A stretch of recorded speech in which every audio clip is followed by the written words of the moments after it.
Hello and welcome to The Big Picture. I'm Tina Jha. The monsoon session of Parliament ended on Wednesday, 2 days ahead of schedule, amid continued standoff between the government and the opposition parties. During the session, which began on the 19th of July, proceedings of both houses were interrupted regularly due to protests by opposition members over several issues. Now, statistics show that the Parliament functioned for less than a quarter of the scheduled time for the entire session. If you look at the productivity of the upper house, the Rajya Sabha during the monsoon session, it was only 29%, while the average productivity of the previous 5 sessions has been an overwhelming 95%. The Lok Sabha also saw a productivity of just 22% during the just concluded session. More than 74 hours were lost to disruptions. Amid protests, some important bills were also passed. However, the session also witnessed unruly scenes that lowered the image of the temple of democracy. So on this edition of The Big Picture today, we will discuss with experts the outcome of the monsoon session, the standoff between the treasury and the opposition benches that is in all probability going to also spill out from Parliament, and the way forward to ensure that the purpose and the productivity of Parliament sessions is not hampered. To discuss all of these aspects and much more, I am joined on the program by 2 distinguished panelists. Let me introduce them to you. I'm joined on the program by senior journalist Mr. Shekhar Iyer and Mr. Chakshu Roy. He is head of outreach, PRS. Thank you, gentlemen, for joining me on the program today. Mr. Roy, let me begin the program today with you. In fact, what my introduction just suggested, that the just concluded monsoon session has been quite a tumultuous one. We've seen disruptions, we've seen bills being passed without a lot of deliberations and discussions taking place in the House, and also, particularly in the last 2 days, the kind of unruly scenes that we have witnessed. In a nutshell, what, according to you, have been some of the key takeaways of this monsoon session? Tina, for me, the biggest takeaway from the monsoon session is that we urgently need to find solutions to the problem of this continued disorder, disruption, disrespect for the proceedings of the House. Because Parliament is the focal point of our democracy. If that institution does not function effectively according to the mandate that has been set by the Constitution, then we really need to worry as to how well our democracy would function. So for me, the core thing that came out of the session was urgent need to find solutions to disruptions. Mr. Iyer, what's your response to the just concluded monsoon session, wherein we have seen a number of legislations that have been passed? They were important for public at large, but the worrying point is that deliberative lawmaking, which is an essential component of Parliament functioning, that somewhere is being compromised. The long standoff that we are witnessing between the opposition and the government, and no resolution in sight, that indeed is a worrying trend. Indeed, that's a very, very disturbing aspect of Parliament functioning that we have seen the last few days. And particularly what is upsetting for all of us is it is not just disruption. Somewhere along we are also, I hate to use this word, but some kind of, we can see, some mob psychosis at work, as if you can just hold everybody to ransom of complete disorder, complete chaos. And if some people are calling it hooliganism on the floor of the House, there is no way we can defend against such kind of expression, because what we are seeing is a very unusual thing, because there have been disruptions before. There have been occasions where Parliament has had to pass some legislations because there were certain pressing needs which the government had to meet. And even today, the government came out with a statistic to show that it is not that this government had to pass legislation in a hurry. Rather, there were occasions in the previous setup also where 18 bills were passed in 4 minutes. So this is not a very happy state of affairs. Yes, all legislations need to be discussed in detail. they have to be debated, pros and cons examined, and all views heard, and finally the approval has to be given. Now, this is a very ideal situation, but what we are seeing today is increasingly the opposition is taking a position from which it is itself finding itself from unable to retract, that we will not allow the functioning of parliament unless our demand 1, 2, 3 is met. So taking this extremist positions on parliamentary functioning is puts themselves in a corner, because normally what happens is opposition does make those demands, but somewhere along there is some kind of I would say, narrowing of differences, and there are discussions among the senior leaders, both on the part of the government and opposition leaders. And finally, things are narrowed down where everybody appears, to have had their say and the government had its way. But unfortunately, increasingly what we are seeing is the opposition, because of the issues, and there are certain issues why the opposition today is like this, because today what we have seen in the just concluded session is whatever drive that you are seeing, the opposition tactics today is essentially coming from Rahul Gandhi, from the Congress, and Mamata Banerjee's points persons in Rajya Sabha or in the Lok Sabha in Parliament. So now these are the two parties, both the Congress and the Trinamool Congress, who are themselves, vying for that space, that main opposition space. So therefore, you are seeing that they are taking positions which are very hardened positions, positions which can be a good political messaging, but they do not augur well for parliamentary democracy. And above all, how do we defend the fact that in the last few days we saw members climbing up on chair, throwing books at each other, and then the last day what we saw was where the marshals were virtually harmed and attacked by members of parliament. The other day we saw a member of parliament going and snatching papers from a minister, tearing it up, and another member of parliament trying to gate crash into the house after being suspended. Now, these are the situations, what is surprising, because even, you see, there was a time when we saw such incidents happening in the state assemblies or Vidhan Sabhas. Yes. Now, increasingly, the state Vidhan Sabhas appear to be more functioning better than parliament, which is very unfortunate, because I think the sense of responsibility that should be there on the part of the opposition is missing today, because they feel that their internal, their internal contradictions, their internal leadership issues, and that pressing need to occupy that main opposition space in the run-up to the next Lok Sabha election, these are all forcing kind of a behavior which we haven't seen before, because as though the elections are far away, but then this kind of theatrics and drama seems these opposition feels is necessary before, let's say, the next important election in Uttar Pradesh. Yes. Now, these pressing electoral politics, compulsions are forcing this kind of, I would say, a kind of behavior that doesn't behove even for the members of parliament themselves, because ultimately what is the message that goes across? That what we are seeing here is no different from what one would have witnessed, say, in some Gram Panchayat or a Zilla Parishad or some town municipality, but this is happening in parliament. And nobody wants to be heard and nobody wants to listen. These are two dimensions that we are seeing. And the most important aspect, which I must regret to say is the leaders don't feel sorry at all. They do not regret at all. They justify it. They say we'll do it 100 times. This is the very, very unfortunate part, because there have been occasions where, individual MPs have behaved in a very shocking manner on the floor of the House, and subsequently, that those MPs, their parties have pulled them up, and those MPs have been forced to tender apology, because in moment of anger or, there have been occasions where, some errant behaviors have been shown.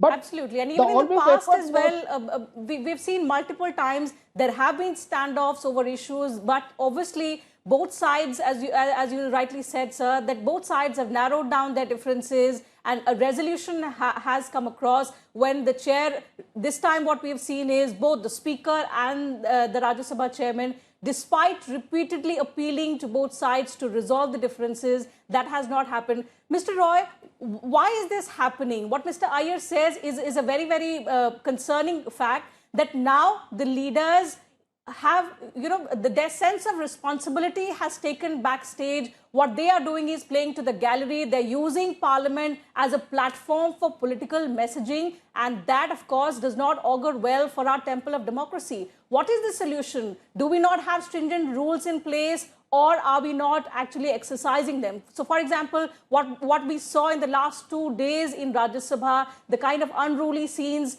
but despite the leader of House asking for a committee to be set up, how hopeful are we that such incidents will not happen in the next session? I'll pick up a phrase that you just used and which Mr. Shekhar Iyer also used, which is sense of responsibility. I think Parliament is an arena for politics. So people, bring politics to Parliament, and that is fair.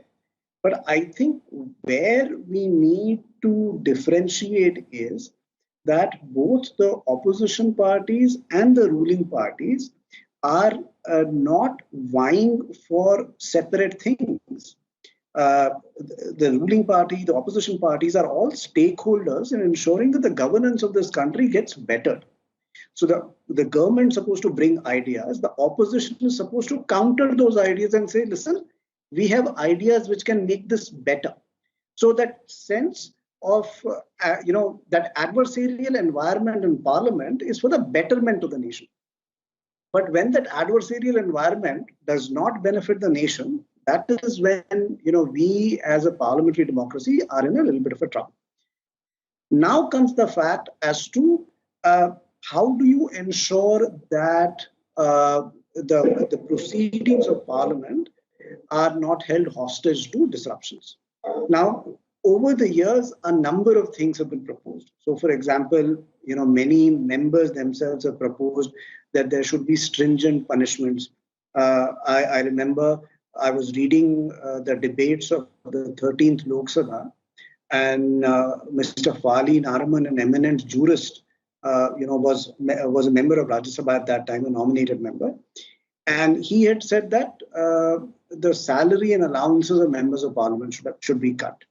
The rules of Lok Sabha were amended to automatically disqualify, suspend members who were disrupting Parliament.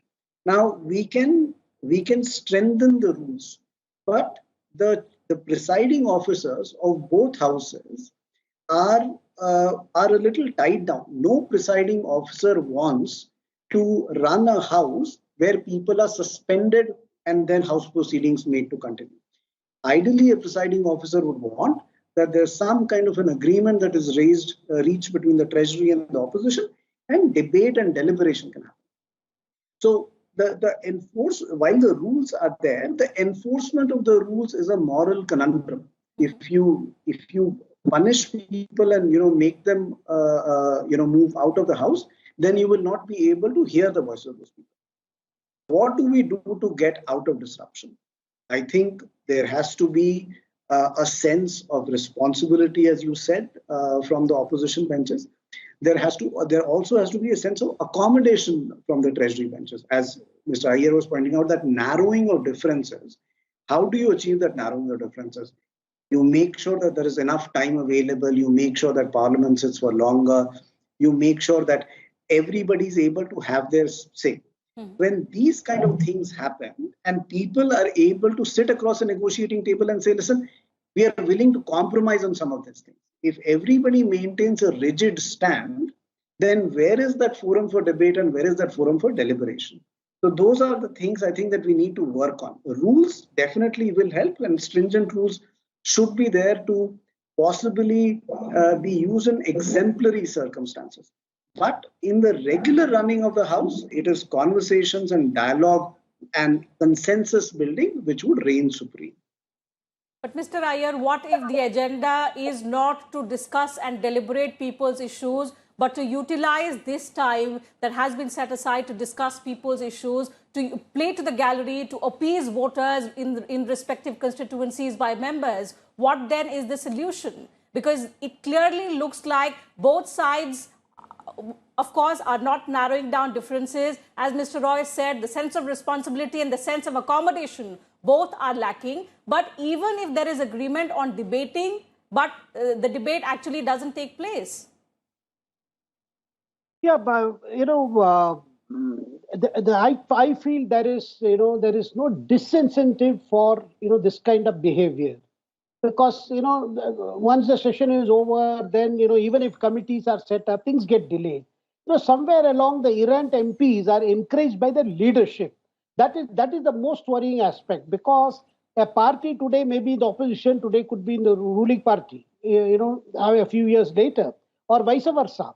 Now, the other important thing which I want to bring focus is, look, total disregard for the chair. Yes. I mean, at a drop of a pen, you find opposition members are accusing the chair of partisanship, of siding with the government. I mean, this is not done, because if you start accusing the chair of of playing sides, then what is the way out? That means you want it force the chair to act in a manner, or to put the chair on the defensive. Now, this is not free functioning of parliament, because if chair is somehow feels compelled, or he feels distress, as was expressed by Venkaiah ji the other day. For me to see a veteran parliamentary leader like Venkaiah Naidu, who was himself a parliamentary affairs minister, and earlier also during the first NDA also, he was a very key leader who has conducted negotiations with the opposition. Several things are there. Now, a person like Venkaiah Naiduji's stature is the chairman of the Rajya Sabha, and fingers are pointed at him, and when he sees the kind of incidents happening on the floor of the House, he is shocked beyond words. That's why we saw he was deeply distressed. Now, this is something we must ask ourselves. If the chair is disrespected, see, the chairman of the House is the custodian of the House. Now, how can, straight away you accuse him of partisanship, then you behave in a manner. Now, what is the message that opposition trying to send across? Have they lost faith in the institution of parliament? Is it because they did not win the mandate of 2014 or 2019? Or they have difficulty in winning successive mandates in states?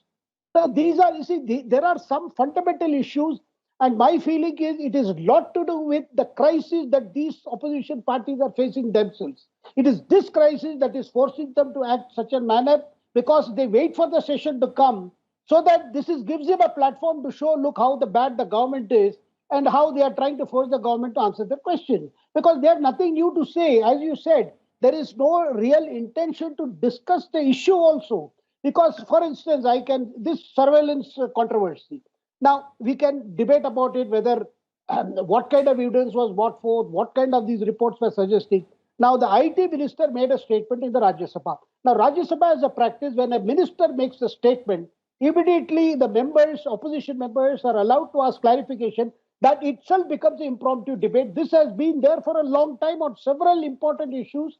There has been debate soon after the minister's statement. Here was a good opportunity. What we saw was an opposition member goes and snatches papers and tears it off, and as if they don't want. By all that, and then you go outside parliament and say all that you wanted to say, which you said you wanted to say inside the House.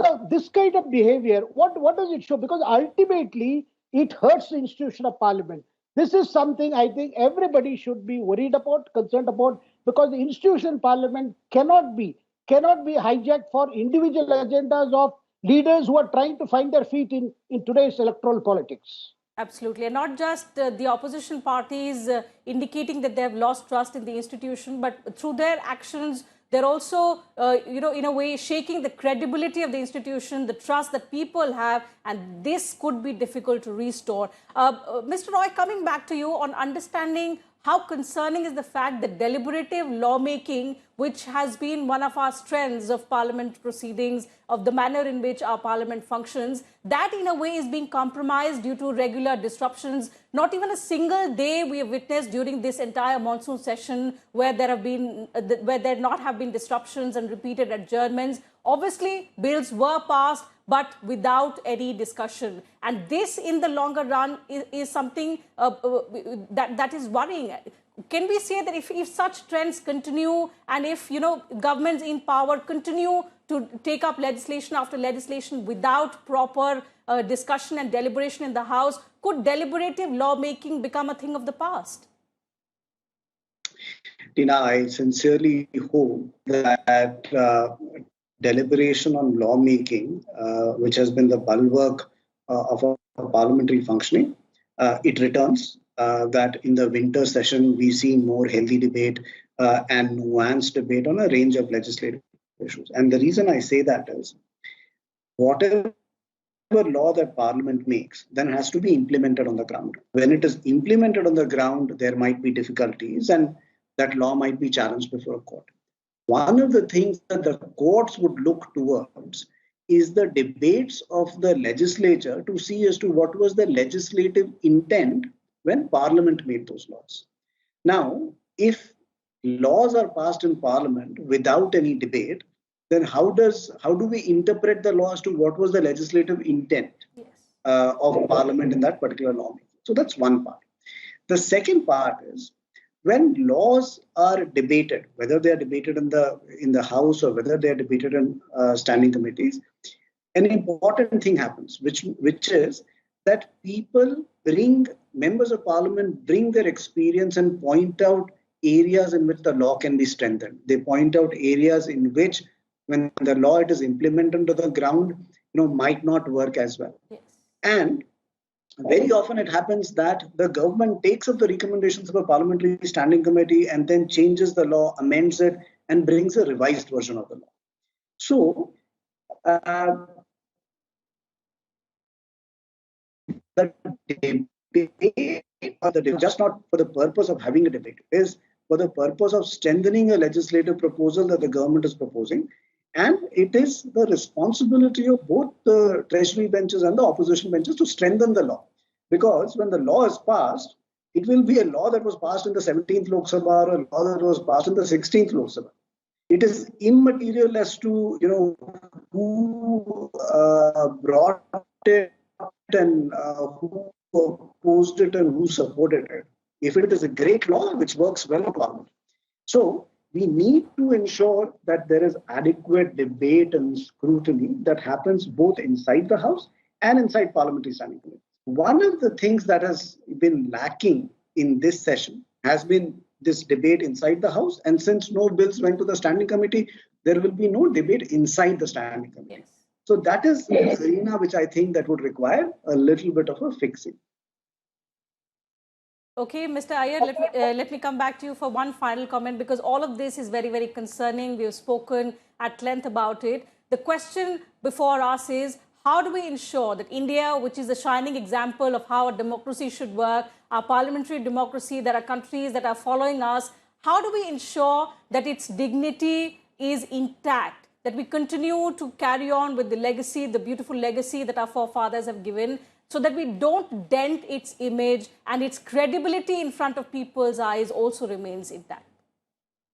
Well, everybody who is a member of Parliament will have to respect the traditions and practices and procedures, which have been well established for a proper debate or for a proper passage of bill. This responsibility has to be appreciated by each and everyone, whether they belong to the treasury benches or the opposition benches. Number two, they must also realize that this institution has served our country for so many years, for so many decades. Now, this is a time when we are going to celebrate, we are starting the celebration for 75 years, since our independence. This is the time we need to look at ourselves and see how to strengthen this institution rather than indulging in this kind of cheap theatrics, which is not going to get anyone any vote, because I'm sure the voters themselves will only be filled with utter disgust at what they see when they find a representative behaving this manner. And political parties must realize that they should stop encouraging elements who behave in this fashion and must act swiftly against this kind of errant behaviors. Absolutely. And Parliament is a place where people's issues must be raised, they must be discussed, and legislations concerning them must be brought forth. But it should not be used as an arena of politics. For that, they have constituencies, they have streets to hit on, which obviously the opposition parties have already announced they will be. So the standoff that we have seen in Parliament is not going to end there with the end of the monsoon session. In all probability, it is going to spill over in the streets in the weeks to come. But what's important, what both our panelists have pointed out, is it's important for our elected members of Parliament to ensure that they have this sense of responsibility of being elected representatives of people. Their focus should be on discussing people's issues, working for the betterment of people, and obviously at the same time ensuring that the image, the credibility of the institution that our parliament is, that remains intact as well.